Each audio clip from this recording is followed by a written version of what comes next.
Hello and what is going on today, guys? Tomcat here and welcome back to Forza Horizon 4 and the Deberti Mustang. Now, I believe I'm pronouncing that properly, but anyways, this car just came out today through Car Pass, and at least I believe it came out today, but it should have just come out today. But anyways, the big deal with this car is the fact that, okay, so if you walk around it and you look at it, the front end, it looks pretty normal. It's got the new, Mustang design. However, if you explode, you can see the Roush supercharger under the hood, which is cool and interesting and exciting. But, oops, did not mean to do that.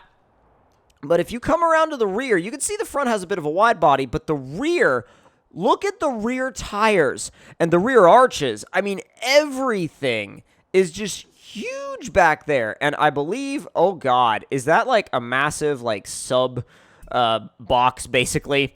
God, that's ridiculous. So let's go into the upgrades and tuning and let's see what this thing actually puts down in terms of power from the factory. So factory specs are 750 horsepower, 653 foot-pounds of torque, weighing in at 3,820 pounds. So it's very respectable, very good numbers. We are going to build it pretty much to the max. So this car is not really a car that I thought I would ever be, like, maxing out. I mean, I've seen, this car kind of, like, around the internet, but I didn't really think it was going to come to Forza. And then I got really excited when I found out that that's what they were actually going to do. So the race, oh my, what? 1271 and we're not done yet. Holy crap. 1,316 horsepower and 1,070 foot-pounds of torque out of a Mustang. That is ridiculous. That's crazy talk. So race brakes. Oh, God. So I can't even see them on the rear. Like factory, I can't even see them. Are they not there? Oh, my God. I don't see any brakes in the rear. Oh, that's so weird. Dude. It doesn't have brakes in the rear. That's so freaking weird. So we can do race suspension, rally suspension, or drift suspension. I'm debating upon what I should do because I kind of want to do drift because that's the only way we could make something with this much power be effective at anything unless we were going to turn it into like a drag car, which we could do. We could do that, and I'm kind of leaning towards that actually, but oh God, drag car or drift car? Let's do a drift car first, and then if we want to do a drag car, we'll come back and build it as a drag car because we can make it effective in both areas. So we'll do a race clutch, race trans, race everything. Everything in the drive line should be race, and then we'll go do our wheel and tire setup. The wheels are staying the same. We can do Horizon race tires. It comes with sports, so we can do race, Horizon race, rally, or drag. And I'm sure that with those insanely wide rears, it would be so good at drag. You know what? Okay, we're putting drag tires on this guy because look, in the rear, we can't even mess with the rear just because of how wide it is. That's insane. Okay, so we're going to go back and put race suspension on it because we're turning this into a drag car. And I do apologize for my drag tuning in advance. My drag tuning is not the best, but yeah, oh, look at the track width you can get out of that. That's craziness. That is the absolute widest Mustang. Well, you could push it past the fenders. Jeez. That's nutty. God, that almost makes me want to build it as a drift car. God, that's wild. That is absolutely wild. Okay, let's see. We can just do like standard stuff. Standard stuff. You can take the little Ford wing off. I'm not going to. It's like a little lip. Conversion-wise, if you really wanted to swap this car, you could, but I wouldn't. You can give it all-wheel drive, but I wouldn't. Because I mean, you look at this thing. It's so crazy. Now, with the drag tires and with how effective they are, we probably won't have to do too much in terms of actually like tuning it to get it to hook. But in terms of, oh my God, okay, that's a really long final drive.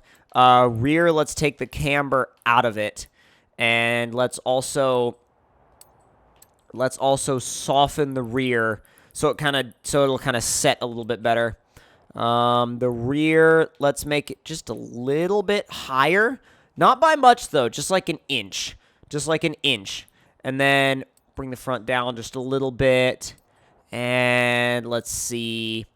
Acceleration is going to be 100 because I want this thing to hook up and go. So we'll mess with tire pressures too a little bit once we get out there and we see how it drives, but it should still hook pretty well. Again, I am going to drop the tire pressures though. So, oh yes.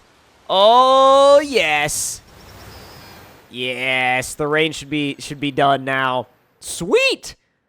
I love summer in Horizon 4. Summer race flyers are good to go. It's not all picnics and pool parties out there, you know. Summer race events are live. Get them while the sun shines. Cool. All right, so off to the drag strip with it. We go. All right, let's see. Second gear, go. Hooks up. Wow. All right, so let's line up. We're not going to wait for the lights. It spins first a little bit. But my God, once it takes off, it goes. 178.9. That's pretty respectable. That's pretty respectable. I mean, it's not, you know, it's nothing crazy, but it's respectable. Especially for, like, a supercharged Mustang. Let me see if we feather it in first, if it'll just hook up and go. So, or we could just do a second gear launch. Second gear launch, I bet you it wouldn't spin at all. Oh, yeah.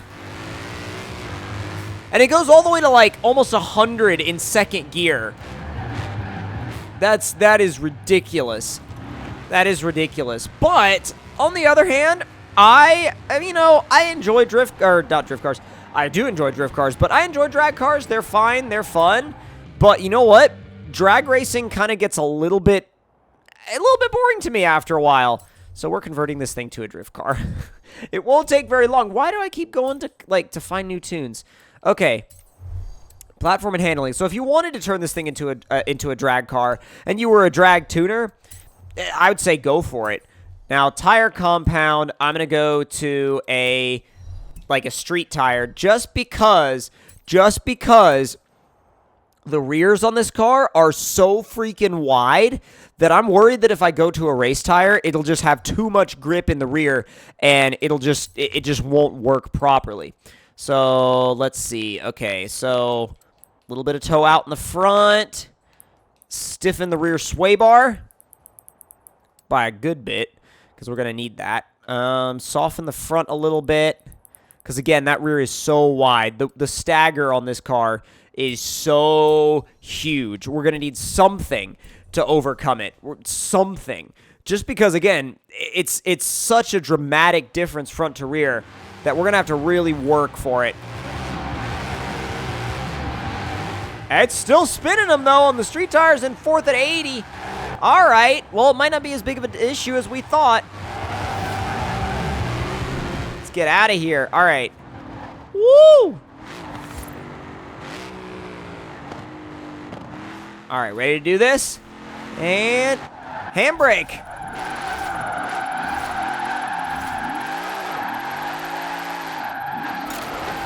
Oh, there we go. Not bad.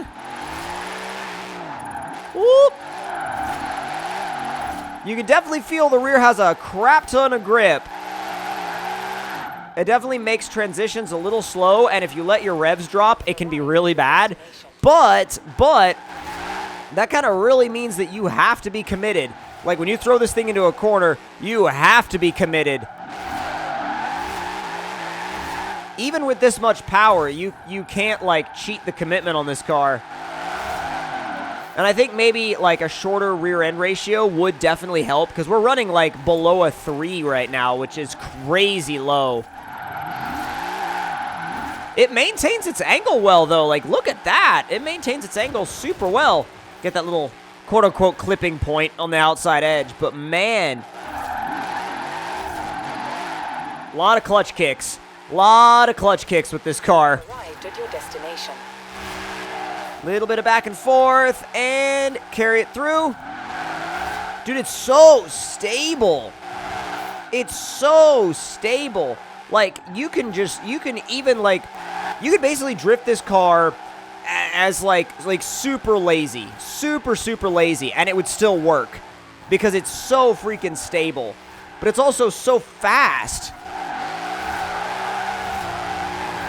Jeez! I could see myself really staying in fourth for most of this. Just because the rear end ratio is, again, so incredibly long, you don't really want to go much lower than fourth, because being up in fourth, or, well, being in fourth is kind of where this car is happy. Like, it's really right where this car is happy. And if you go much higher than that, I feel like it would bog. I'm going to try it in a second, but I'm not sure.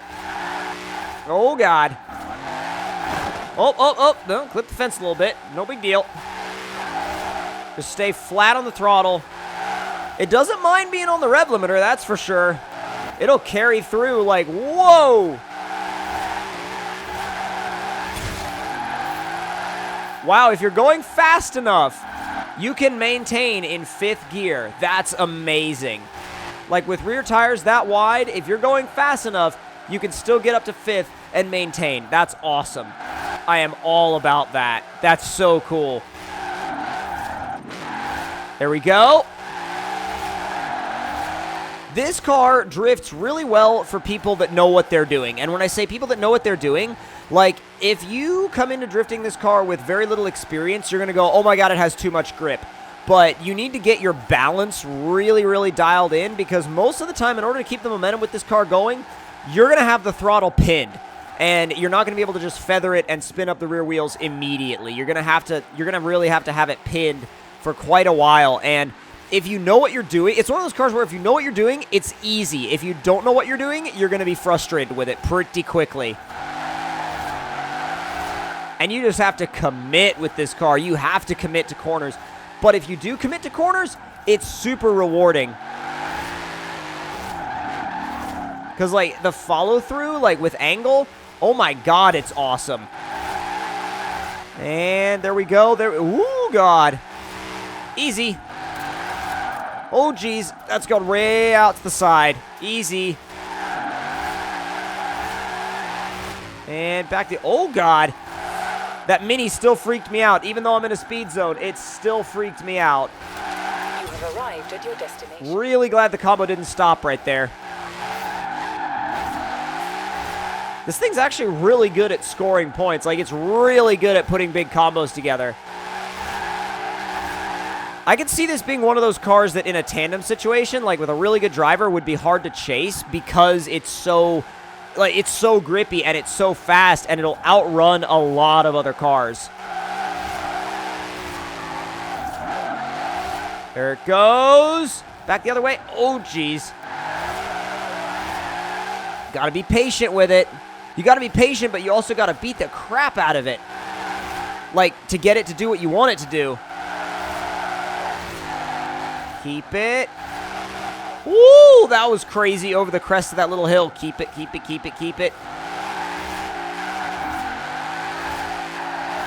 Not bad. Oh, God, that's right near the edge of the road. It's so close. There you go. There you go. Go, go, go, go, go, go, go, go, go, go, go, go. And up the hill. Curious to see how it's going to do going up this hill. Because this hill is pretty steep. Not bad, though. Like, 4th gear is going to be the ticket, I think. Like, 5th gear would be too much. 5th gear would be way too much. There we go. There we go. There we... Whoa, dude! It followed through in 5th. I did not think it was going to follow through in 5th that well. We're going to have to go down to 4th right here, though, because it doesn't have enough. Like, this engine works really well up at the top end, and with tires that wide in the rear, it just doesn't have enough. It's got torque. It just doesn't have enough torque low down to spin those rear tires. And, you know, it has a lot of torque. It's just it also has a crap ton of rear tire.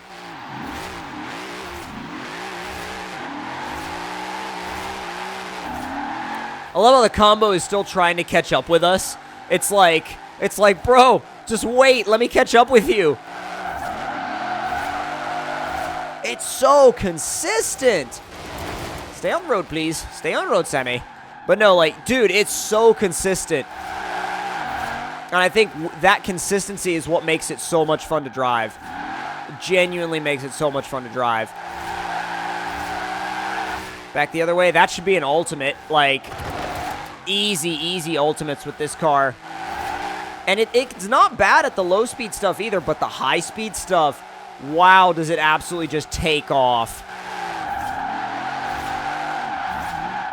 Woo! And all that rear grip will sometimes save you. It did right back there. There's a lot of other cars where I would have just slid off the road. This one, not so much. There we go. Not a ton of angle, but I was able to save it with power. Just commit and then just hold the throttle in place. Woo, hi, van. Wow, that was really close. Probably a little closer than I wanted it to be. It's okay, though, because we didn't hit him. And we can go ahead and flip it around right here. Start back out in second gear. Big burnout to reset that combo. God, what a fun car. I could stay in this thing for a long time, like just like hooning around in it. It's such a blast. I'm so close to that million combo now, like I want it. I want it really bad. Really bad, because I know this car can do it. See how right there it kind of struggled a little bit with clutch kicking in fifth gear? Like, even though we were going over 100 miles an hour, like, it still kind of struggled a little bit with that fifth gear clutch kick. Yeah, the fifth gear clutch kicks are definitely definitely something that in this car you have to kind of be wary of your speed and what revs you're at before you try one, because if you try one too low in the rev range, you're just going to bog it and lose your drift. Right or up the hill? Up the hill, because then we can come back down the hill and then go up the hairpins. And that should be a good finish to that combo. God. So good. I can't believe this car. It's so smooth and so much fun. With a very simple setup on it. It's weird, too, because it's 1,300 horsepower, right? You feel like you're drifting something with more like 800 horsepower, and normally that would be a bad thing, but, like, this car has 1,300 horsepower with the controllability of, like, 700 or 800 horsepower. Partially that's due to the rear tires being so huge, but I think also that's partially due to the chassis and the way this car just is planted. Whoop. A little lead-in with the handbrake there. Nothing too crazy. Kind of went off the road just a little bit so I could kind of do an early, like, lead-in. Rode the e-brake for a good ways. There you go. All right, we're going up the hairpins this time. One way, down to third, back the other way. God, I feel like there's some sections of this where you might want second, which is crazy to think, but like in this car, you without changing the final drive ratio, you're kind of stuck with that.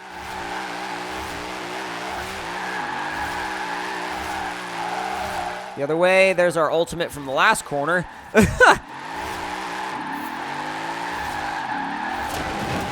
Oh, clip the fence just a little bit. It's so easy to do. It's so easy to control. So freaking easy to control. Don't you even think about it. Wow, that was so freaking close. That was ridiculously close. That bothered me. Oh, that bothered me a lot. All right, let's see what we can do here.